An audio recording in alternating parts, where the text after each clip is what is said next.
istoryang ito sa isang malayong kaharian na kung tawagin ay Albania.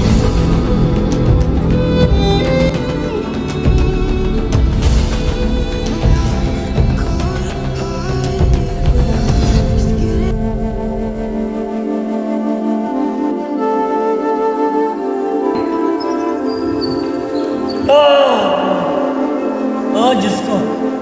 Nasaan ang iyong awa? Bakit mo ito inayang mangyari? Bakit mo inayang pagtaksilan ni Adolfo si Haring sa iyo? At pinatay ang aking ama? Bakit?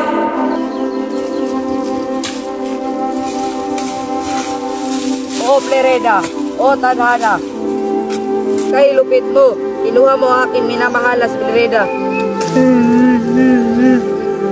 Siguro, ito na ang aking katapusan.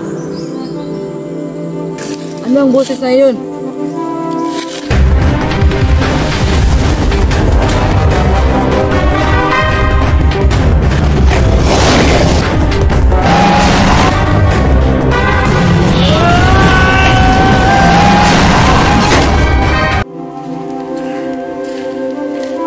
Para nakita ko ng tawag ito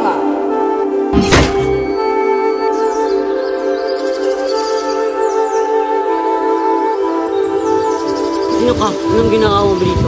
Alam mo ba ako dito sa iyo, pahinga ka muna. Hindi mo ba napapansin tayo na magkaaway? Sa kong moro, ang alalidagan mo lang yung sa akin. Ngayon, salamat kaibigan. Ano ba ang hindi mo maaari kung malaman at kung bakit ka nakatulog? Halika't iyaan mo ako magsalaysay ng aking buhay.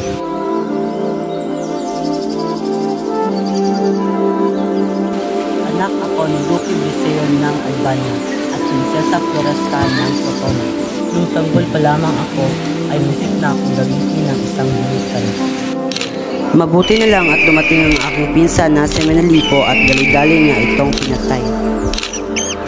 Gusto akong pag-aralin ng aking ama sa Atenas, ngunit ayaw pumayag ng aking ina dahil ako'y lilisan.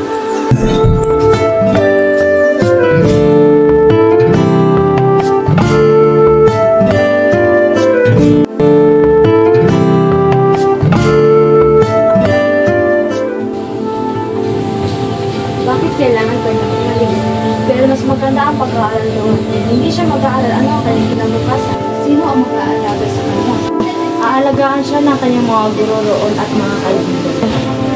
Huwag kang magkamala. At sa paraang ngayon na kumbinsin ng aking ama ang aking ina. Durante, maligaya ang pagdating dito sa Atenas. Ako nga pala si Antenor, na magiging guro mo dito sa Atenas. Salamat po, aking guro. Huwag kang mag-alala, Durante. Magugustuhan mo rin dito sa Atenas. Magkakaroon ka rin ng maraming kaibigan dito sa Atenas.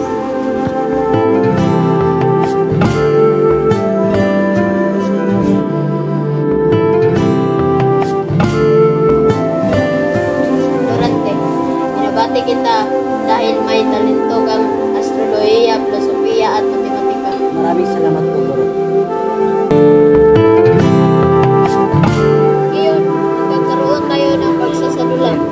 Mangunguna si Florante bilang kolonisi at si Adolfo bilang chukles. Ikaw ang nag-agaw sa aking magpuri. Tapat kang matay. Ano ba yung kahangalan, Adolfo? Hangal!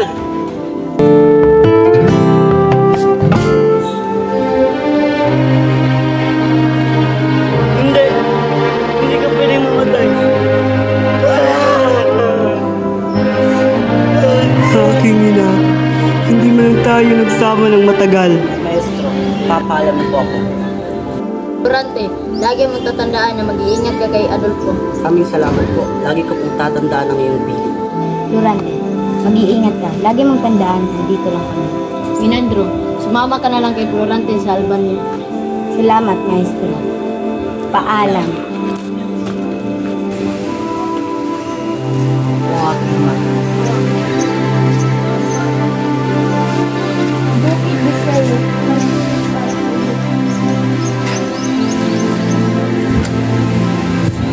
Salamat kaya ako.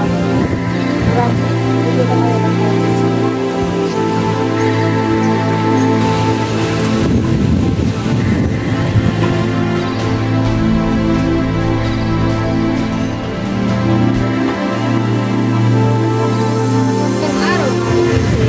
Magandang araw din. Nandito na ang iyong mga bisita. Papasukin mo. Maraming salamat. Magandang umaga, Alice. Magandang umaga din. Ito nga pala ang anak ko si Florante. Ang binata sa aking panaginip. Ikaw ang papalit sa aking trono. Nabalitaan ko kay Antinor ang iyong kahusayan sa Atenas. Nakuha mo nga ang katangian ng iyong ama.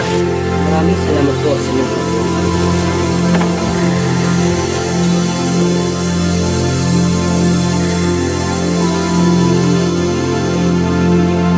Mahal na hari, maaari ko po bang malaman ang pangalan ng binibining iyan?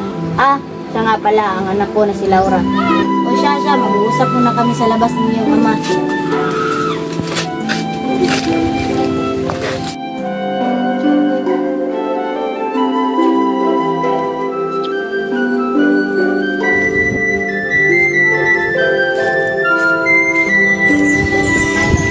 Magandang umaga. Kanina pa kita napapansin rito. Magandang umaga, Restaurante. Lagi ka itinipento ng aking ama. Sana'y makilala pa kita ng kalimutan. Ngayon din ako. Ngunit, ilang araw na lang ay aalis ka na. Oo nga, kaya halika na at magsisimula na.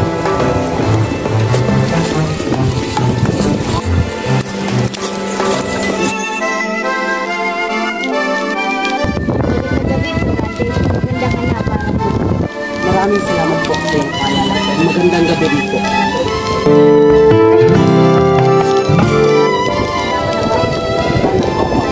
Kung ganun, Ama, Haring Liceo, magpapaalam na muna ako kay Laura.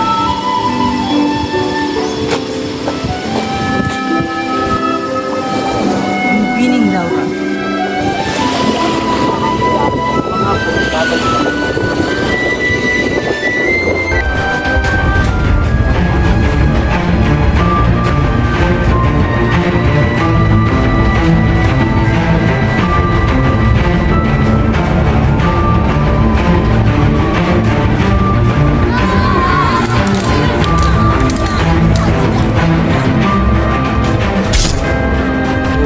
Mga kasama, nanalo tayo!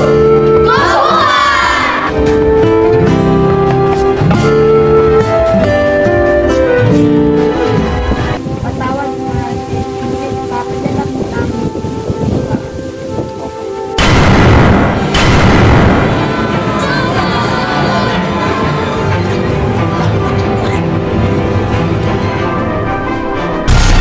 Mga kasama, babalik na tayo. Anong ibig sabihin nito? Sumama ka sa amin. Kung hindi, maaari ko na rin magayin. Anong ibig sabihin nito?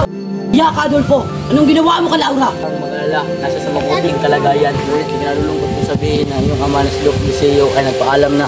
Mga kawal, patapos mo na yan. Papatayin kita! Papatayin kita!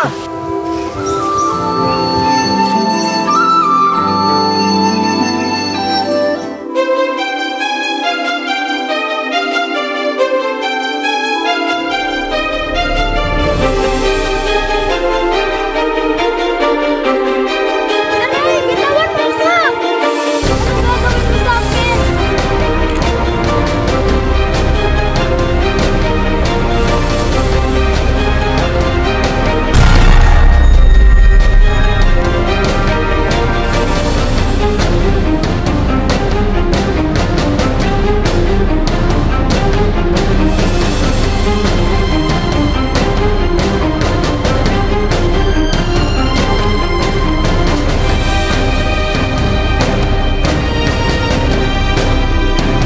Sa pamamagitan nito, magiging akin ka na. Hoy! Ipigil mo yan!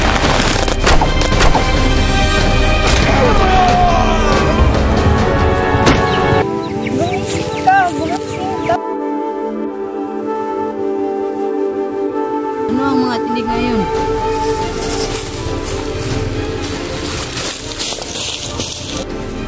Laura! Lerida!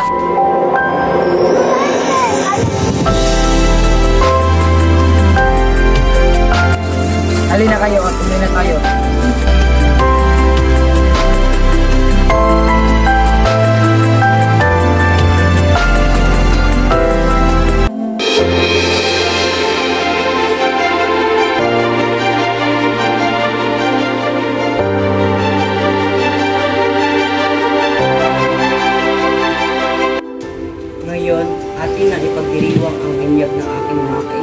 Larida, at Aladdin bilang tunay at ganap na taga-Albania.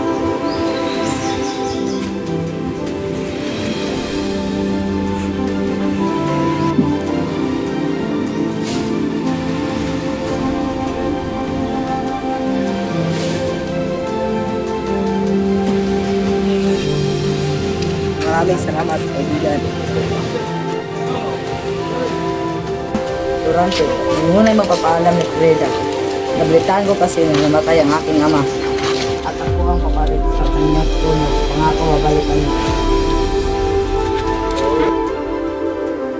Tayo ay mangako sa isa't isa at panghabang buhay na kasiyahan at pagmamahalan na walang wakas at mapagkailanman.